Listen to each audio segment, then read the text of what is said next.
नमस्कार दोस्तों, आप सभी का बहुत बहुत स्वागत है इंडियन डिफेंस न्यूज के डिफेंस टॉक सीरीज में, जहां पर हम रोज नए नए डिफेंस अपडेट्स के बारे में बात करते हैं। तो चलिए देर न करते हुए आज की वीडियो शुरू करते हैं।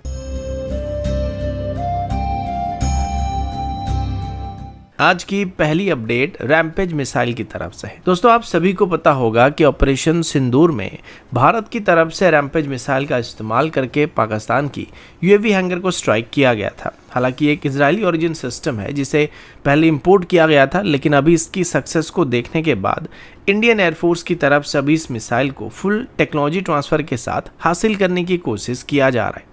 ये एक supersonic air launch guided rocket है जिसे अभी हमारे जगुआर और SU-30 जैसे एयरक्राफ्ट से इस्तेमाल किया जा सकता है और इसका रेंज करीब 250 किलोमीटर तक होने वाली है। इसे हार्डन शेल्टर या हैंगर्स, रडार साइट जैसे हाई वैल्यू टारगेट को निशाना बनाने के लिए इस्तेमाल किया जा सकता है। इंडियन एयरफोर्स के सोर्सेस के मुताबिक इसका कॉस्ट इफेक्टिवनेस और कॉम्बैट प्रूवन रिकॉर्ड की वजह से अभी एडिशनल रैम्पेज मिसाइल को एक्वायर करने का डिसीजन फास्ट ट्रैक मोड में लिया जा रहा है और अभी इसको भारत में ही पब्लिक सेक्टर यूनिट जैसे कि भारत डायनामिक लिमिटेड की मदद से लोकली मैन्युफैक्चर करने का प्लान किया जा रहा है। इंडियन एयरफोर्स की तरफ से भी इसको लेकर डिफेंस मिनिस्ट्री को लगभग $1 बिलियन की TOT पैकेज को रिकमेंड किया गया, जिसमें अभी 60 to 70% के आसपास लोकल कंपोनेंट का इस्तेमाल करने का टारगेट रखा गया है। कुल मिलाकर इंडियन एयरफोर्स का कहना है कि HSLD Mark II या रैम्पेज मिसाइल एक लो कॉस्ट क्रूज मिसाइल के इक्विवेलेंट होने वाला है, जो कि ब्रह्मोस मिसाइल के मुकाबले पर यूनिट के हिसाब से हमको काफी सस्ता पड़ने वाला है, जिस वजह से किसी भी लॉन्ग टर्म कॉन्फ्लिक्ट में ये गेम चेंजर साबित होने वाली है। इसीलिए अभी इसकी स्टॉक को रिप्लेनिश करने की कोशिश किया जा रहा है और सेम टाइम पर ARD की तरफ से भी पिनाका रॉकेट की भी एक एयर लॉन्च्ड वेरिएंट को तैयार करने की कोशिश किया जा रहा है, जो रैम्पेज जैसे परफॉर्मेंस को देने की उम्मीद किया जा रहा है। अगला अपडेट इंडियन आर्मी के इमरजेंसी ड्रोन प्रोक्योरमेंट प्रोग्राम को लेकर है। दोस्तों, अब एक बहुत ही बड़ी खबर सामने आई है जिसमें बताया जा रहा है कि इंडियन आर्मी की तरफ सभी Gujarat based startup company inside FPV venture के साथ अप्रॉक्सीमेटली 10 करोड़ की इमरजेंसी कॉन्ट्रैक्ट को साइन किया गया है। यह डील इंडियन आर्मी की इमरजेंसी फाइनेंशियल पावर का इस्तेमाल करके फास्ट ट्रैक मोड में फाइनल किया गया है, जिससे हमारे फ्रंटलाइन यूनिट को जल्दी ही लॉटरिंग मुनिशन या FPV कैमिकेज ड्रोन्स मिलने वाले हैं। पिछले कुछ दिनों में नॉर्दर्न कमांड की तरफ से इनसाइड FPV की तरफ से डेवलप किए गए ड्रोन और सिस्टम को हाई एल्टीट्यूड रीजन में टेस्ट किया जा रहा था और इसमें इनकी परफॉर्मेंस को देखने के बाद अभी ये फैसला लिया गया है। ये FPV कैमिकेज ड्रोन साइज में काफ़ी छोटे होने के साथ साथ काफ़ी लीथल भी होने वाले हैं। इन ड्रोन का टॉप स्पीड लगभग 250 किलोमीटर के आसपास होने वाली है, रेंज करीब 15 किलोमीटर के आसपास होने वाली है और इनका फ्लाइट एंड्योरेंस लगभग 25 मिनट के आसपास होने वाली है।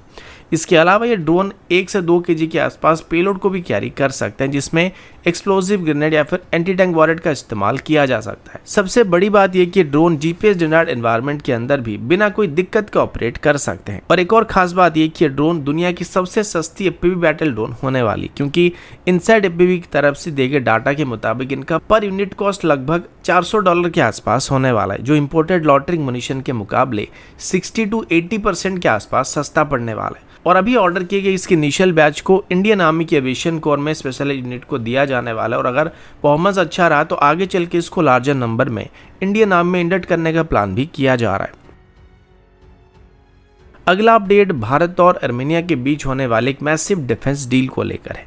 रिसेंट रिपोर्ट के मुताबिक भारत और आर्मेनिया के बीच अभी लगभग $3.5 बिलियन से लेकर $4 बिलियन का एक MOU साइन किया जाने वाला है, जिससे दोनों देशों की डिफेंस टाइज एक नए लेवल पर पहुंचने वाली है। ये डील मेनली आर्मेनिया के एयर डिफेंस मिसाइल और आर्टिलरी सिस्टम के मॉडर्नाइजेशन के ऊपर फोकस होने वाली है, जिसमें Akash NG surface to air missile system सबसे बड़ा हाईलाइट होने वाला है। आर्मेनिया जो कि 2020 के नागोर्नो काराबाख वॉर के बाद अपने डिफेंस स्ट्रक्चर को फिर से रीबिल्ड करने की कोशिश कर रहा है और अभी आर्मेनिया की तरफ से भारत के सिस्टम को एक रिलायबल और कॉस्ट इफेक्टिव ऑप्शन के रूप में देखा जा रहा है। पिछले कुछ सालों में भारत की तरफ से आर्मेनिया को लगभग $1.5 बिलियन की आर्म्स को सप्लाई किया गया है और अभी साइन किया गया इस नए MOU के बाद ये पार्टनरशिप और भी नेक्स्ट लेवल पर जाने वाली है। आकाश NG सिस्टम के बारे में बात करें तो ये सिस्टम DRDO और भारत डायनामिक लिमिटेड की तरफ से डेवलप किया गया है,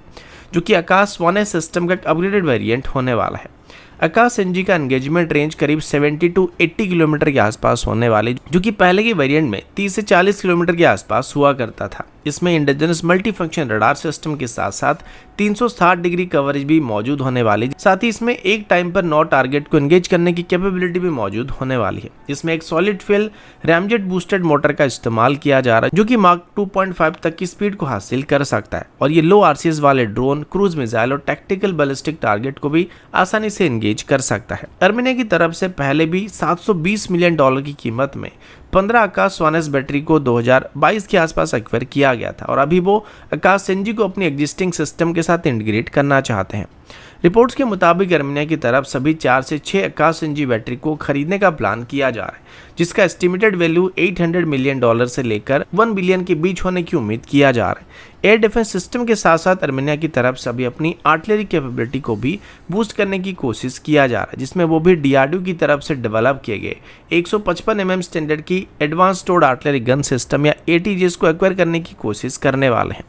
इस डील का साइज भी लगभग 600 से 800 मिलियन डॉलर के बीच होने की उम्मीद किया जा रहा है और इस डील में ट्रेनिंग और स्पेयर पार्ट सपोर्ट भी शामिल होने वाला है। इसके अलावा आर्मेनिया की तरफ सभी काउंटर ड्रोन सिस्टम को भी भारत से खरीदने की कोशिश किया जा रहा है, यानी कि कुल मिलाकर भारत और आर्मेनिया के बीच अभी लगभग 3 से 4 बिलियन डॉलर के बीच डिफेंस डील को साइन किया जाने वाला, जिसमें भारत की तरफ से इस बार पहली बार आर्मेनिया को 70 टू 80% के आसपास टेक्नोलॉजी को ट्रांसफर करने का वादा भी किया जा रहा है। तो दोस्तों अभी के लिए इतना ही, मिलता हूँ आपसे अगले वीडियो में, तब तक के लिए जय हिंद, वंदे मातरम।